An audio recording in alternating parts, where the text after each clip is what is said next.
Salut l'Isère, Iséroise, Isérois, on est ravis de vous retrouver pour ce nouveau format Salut Isère Business. Alors on est très heureux aujourd'hui d'être au parc Walibi.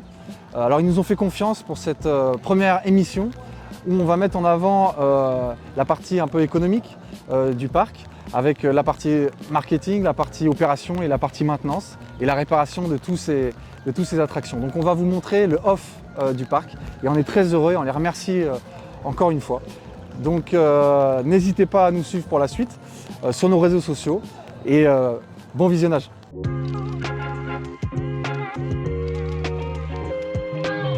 Bonjour Thomas. Bonjour. Tout d'abord, merci de nous accueillir dans votre parc Avec plaisir. pour notre première Salut Isère Business.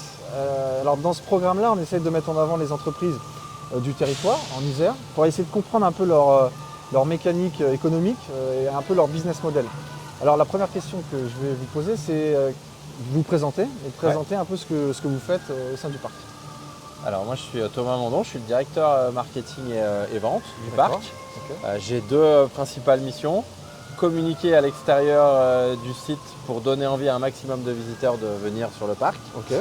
Et la deuxième partie, c'est commercialiser la billetterie, justement réfléchir à toute la stratégie commerciale et la billetterie en tête pour adapter différents produits à différents canaux de distribution, puisqu'on a de la billetterie grand public, mais on a évidemment de la billetterie entreprise. D'accord. Et ça fait combien de temps que vous êtes en responsabilité ici? J'entame ma 17e saison. D'accord. Ah oui, donc vous êtes coutumier du parc là. J'ai vu surtout le parc se transformer beaucoup ces dernières années. Et on va pouvoir en parler du coup. Ouais. Mais avant tout, et pour essayer de comprendre de façon un peu plus générale, quel est le business model d'un parc d'attractions? Le parc d'attractions, le principal source de chiffre d'affaires, c'est l'admission, c'est la vente de billetterie. Bien sûr. Donc ça va représenter aujourd'hui, selon les sites, sur les années, on va dire un gros 2/3 du chiffre d'affaires d'un parc. Et puis le reste, l'autre tiers, c'est ce qu'on appelle les ventes internes. Les ventes internes, c'est la restauration en tête, toutes les dépenses qui se font à l'intérieur du parc une fois que vous avez passé le contrôle d'accès. On a la restauration, on a des services photos, les boutiques, des services de coupe-fil aux attractions.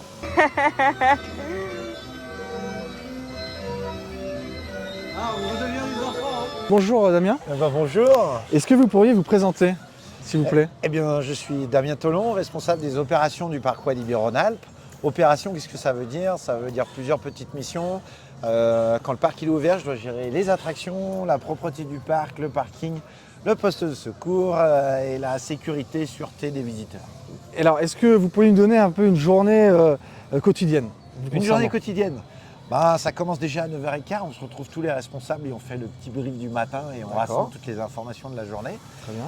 Et ensuite, dès 9h40, 10h moins 5, à l'attaque sur le parking, à l'accueil dans le flux des visiteurs de toutes les voitures, jusqu'à 10h30, 11h. Et puis après, une petite tour dans le parc parce que j'ai tous mes opérateurs qui ont démarré les attractions. D'accord. Et après, c'est parti pour cette belle journée.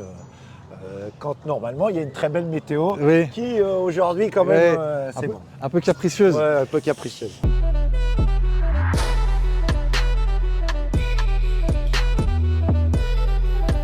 Alors là, on est dans l'atelier de réparation des attractions, en tout cas aussi de la maintenance des différentes attractions.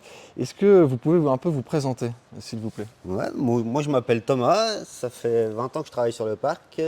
J'ai commencé en tant que technicien et maintenant je suis responsable technique. D'accord. Donc je gère une équipe d'environ 35 personnes et 4 services différents, dont le principal c'est la maintenance des attractions. D'accord. Est-ce que vous pouvez nous expliquer un peu ce que ça veut dire la maintenance des attractions? Parce que dans un parc comme le vôtre, la sécurité c'est important.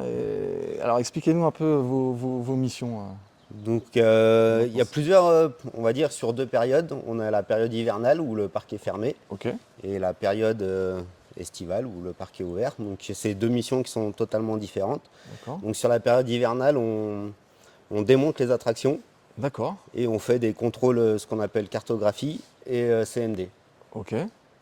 Et quand le parc il est ouvert, en fait les techniciens ils contrôlent les attractions, ils ont des checklists à faire en mensuel, hebdomadaire et journalier. D'accord. Et vous faites ça, donc vous travaillez pendant que le parc est ouvert ou en amont, comment ça fonctionne? Une journée type d'un technicien, c'est le matin, ils commencent à 7h30, ils vont contrôler les attractions jusqu'à 10h. D'accord. Et après, de 10h à la fermeture du parc, ils vont sur les pannes. D'accord. quand il y a des pannes. Tous les jours d'ouverture, on fait ça. Ok. Donc on a des points de contrôle à vérifier sur chaque attraction, de la plus petite attraction à la plus grosse. Ok. Et à titre personnel, quelle est l'attraction qui vous plaît le plus ici, typiquement? À vous, à titre perso, hein. À titre perso, Mauka. D'accord. Pourquoi? Mauka, parce qu'on va dire il y a un petit lien fort qui s'est créé, puisqu'on l'a vu naître. D'accord. Et puis moi, en tant que responsable technique, c'est la première grosse attraction que j'ai pu ouvrir. D'accord. Ok. Il y a des procédures, vous suivez les cahiers des charges avant le lancement des attractions chaque jour de 7h30 jusqu'à 10h, c'est ça, pour C'est valider ça, ouais. l'exploitation après des attractions à la venue des visiteurs, c'est donc ça? C'est ça. Donc le technicien, une fois qu'il a contrôlé son attraction, il pose une pastille conforme, verte sur l'attraction.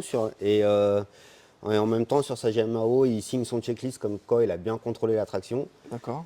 Et de ce fait, le service opération peuvent venir prendre l'attraction, ils prennent la main sur l'attraction, ils font leur checklist aussi à eux. Ok. Et ils peuvent faire monter les visiteurs. Et de manière périodique, il y a des labels, il y a des audits, il y a des choses comme ça au niveau technique?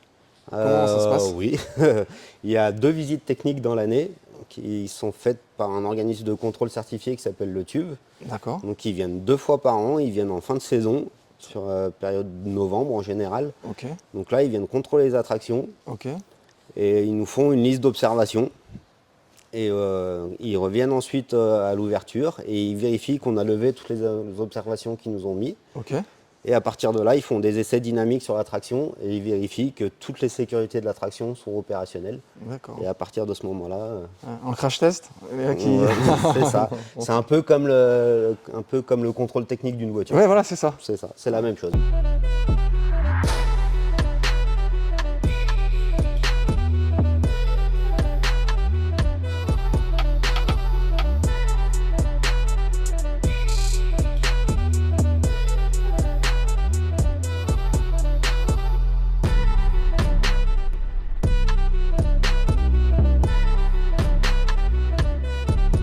Est-ce qu'on vous a parlé de la pastille verte? Exact, la fameuse pastille verte qu'on a vue. Eh ben, nous, on arrive juste après. D'accord. Donc mes opérateurs vont arriver dessus. Ils ont une petite checklist de vérification de l'attraction avant d'ouvrir, Oui, et d'accord. ainsi que la vide. Ils D'accord. récupèrent la pastille verte, ce qui veut dire que la technique a bien vérifié.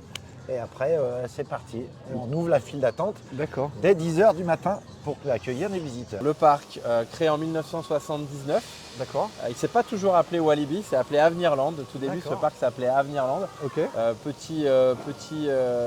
Confidence pour les futurs visiteurs, la taille d'origine du parc, c'est ce qu'on a à l'intérieur de la voie ferrée du petit parc. Voilà. Qu'on a fait tout à l'heure.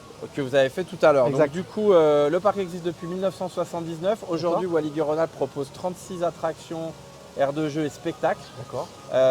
répartis dans 3 univers thématiques. C'est important parce que c'est vraiment une très grosse transformation depuis 10 ans. Ok. On a 3 univers thématiques avec un fil rouge qui est le voyage.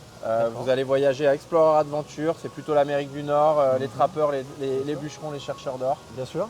Festival City, la bienvenue en Louisiane avec un côté caribéen également, casse créole avec son quartier vaudou. Ok. Et puis le dernier univers qui a été créé ces dernières années, c'est Exotic Island. Oui. Donc, qui est vraiment sur un aire des îles du Pacifique de la Polynésie. D'accord. Et donc ça, c'est donc une des offres qui a été créée il y a quelques temps, c'est ça? Et alors votre cible, c'est laquelle? C'est plutôt un public familial? Comment ça se passe? Aujourd'hui, notre clientèle, elle est majoritairement familiale. L'âge moyen d'un enfant qui vient au parc, ça reste un âge moyen, c'est environ 10 ans. D'accord, ok, très bien. Ce qui est important aussi de dire, c'est que près de 80% de nos attractions, elles sont accessibles à partir de 90 cm. Donc c'est des enfants de 2 ans et demi, 3 ans. Donc évidemment, la famille, c'est vraiment le cœur de clientèle du parc. Ok. Mais je dirais que les jeunes adultes, jeunes actifs, sans enfants, représentent, selon la période de l'année, entre 25 et 35% de nos visiteurs. Halloween, par exemple, est une période où on va toujours recevoir beaucoup de familles, bien sûr, mais de l'ordre d'un visiteur sur 2. Et voilà, sur une période où on s'amuse à se faire peur, on a un peu plus de jeunes adultes. Merci Thomas pour votre accueil déjà. Merci à vous. Et on va continuer à déambuler dans le parc. Avec plaisir, amusez-vous bien. Bon bah voilà, on vous a fait découvrir le off un peu du parc Walibi. On les remercie en tout cas pour leur accueil, de nous avoir fait confiance pour cette première édition, ce premier format de Salut Isère Business. Si vous êtes une entreprise iséroise et que vous voulez qu'on puisse faire découvrir votre savoir-faire ou votre entreprise, n'hésitez pas à nous contacter. Allez, salut Isère.